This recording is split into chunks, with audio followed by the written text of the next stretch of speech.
Hi everyone, I'm Danielle Byington, and I'm your instructor for this online course of literature that you're taking. So I'm doing this based on an example in my British literature course. If you're watching this, I do teach many other types of literature. You might be in my European lit class, you could be in an American lit class.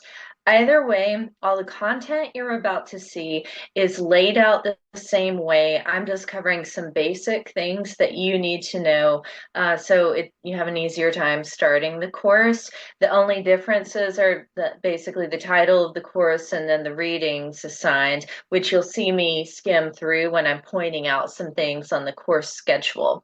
So everything else is the same. All right. When you click on our course in the D2L home and you click on content, the first thing I want to point out to you is right here under a tab with information about me, and then the syllabus, which is a separate video. You have the course schedule. I make a whole separate one that is not just a bunch of stuff scattered throughout D2L. That way you have just a list, like a full calendar of the semester of what you're doing each week and when things are due.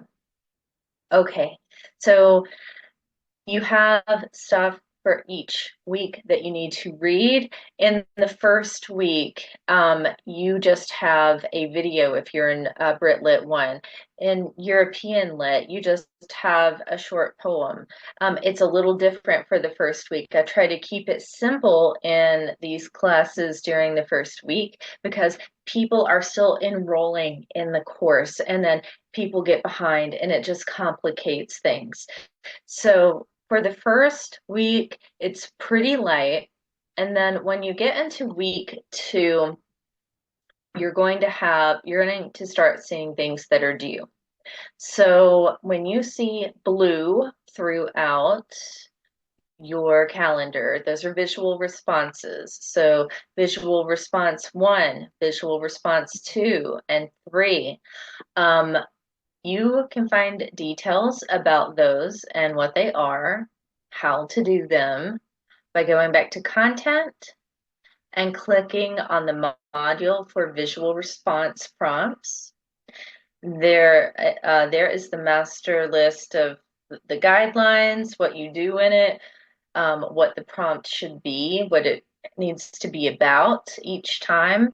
And there's also a short video covering how to do those. I recommend watching that so this all makes a little more sense. Then I'm going back to your calendar to point out more things. Okay, then some of the other things we're going to have. So we have just a week of readings, then there are readings listed in this week, and then you see there are some things that are due that are not visual responses. These things are red and orange because I want you to have a sense of urgency. These are more important than a low stakes assignment like the visual response assignment. So exam one is due Monday, the 23rd. Your paper proposal is due the next day. There's separate information about those that I'm not covering in this video. This video is about just going over the basics. So there's also this thing, this little thing. It will only take you 5 minutes or less. You will go into evaluation, click on assessment, and there is a quiz with unlimited attempts and unlimited time, but you're not going to need all of that. This is how I will report your attendance as attending for an online class. It asks you a question about the syllabus, specifically about plagiarism and the use of AI generated content. You don't have to study for it. You're just going to click on that quiz to take that, and it tells you what it's looking for. It's kind of like a fill in the blank thing. So look over the syllabus before you take it so you know how to find that section about plagiarism and AI generated content.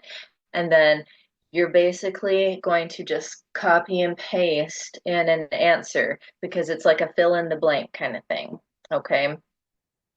All right. So the pattern goes on like that. Point out for the fall semester that starting last fall, I started doing this in online courses. So, spring term online courses get spring break too, where there's nothing assigned, but that wasn't happening in the fall. And I found that when I started to just add a full break in for 1 week right there in the middle of the semester, people were able to do better. There weren't as many people turning in things late. The quality of work is better too. So you have a full break, a full week break for your fall term in my online classes. All right, and anytime you see this, let me point this out too. So you have 3 units in this course. There's 2 and 1. So that's how you find all of your content that you're studying in the class. So right here, this one is a video that you'll find in that Middle Ages unit. Here you have a reading, Sir Gawain and the Green Knight. For Brit Lit 1, you have reading links. If you bought the book and you're going to use the book, you'll just look in the table of contents in volume 1 called the Middle Ages, same as this, and look for Sir Gawain and the Green Knight in the table of contents. Same thing for the European Lit class. You're just going to pay attention to the page numbers listed. So the reading links for Brit Lit 1 are right here. European Lit, American Lit, any other courses, you don't have those because those are all things where there are copyright issues. So I can't provide you with those. Brit Lit 1 gets them because all of their reading material is out of copyright. So back to content. When I said the thing about the different units, we have Unit 1, Middle Ages. My other classes, you'll click on that same way. It's going to be same thing. It's going to be divided up. It'll just have a different title. So Unit 1 for European Lit, you are, I believe, the ancient world. And then it all functions chronologically. It just goes through time.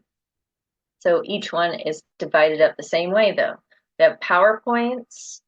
These are submodules. So we have PowerPoints, video lectures, and then some supplemental material. Now, the first two, you really have to look at these things because it's how you pass the exams. And it helps you generate ideas for your paper proposals and the final paper. So as you see here, going through the PowerPoints, all the PowerPoints are organized there in the order of readings. And then your video lectures, I call these micro video lectures because instead of having videos that are about an hour long, which no one wants to watch, I've broken these up into about 10-minute summaries and with analysis to better suit your schedule. That's why you're taking an online class, right? Because you don't have time to sit in a 90-minute lecture. So you're still getting the same amount of information and the same quality of information. It's just broken up differently. So it's easier for you to fit into your schedule. It's easier to digest this way. Okay, and then you'll have a section of supplemental materials. Now understand you might not have time to go through each of these things, but these are all here to help you when you decide to what you're going to write about in a visual response, what you're going to write about in a paper proposal. This is all content to help you build your ideas, or if you're at a loss of having an idea of what to write about. Okay, that is it for this video. This is again, this is just the quick summary of all the basic stuff you need to know. I want you to be able to find it. If you need to reach me, just go to Course Tools, click Class List, and you have a section that's like students, instructors, guests, all. Make sure you go to instructors, and then you can email me from there. So that is it for this informational video, and just let me know if you need me. Thanks.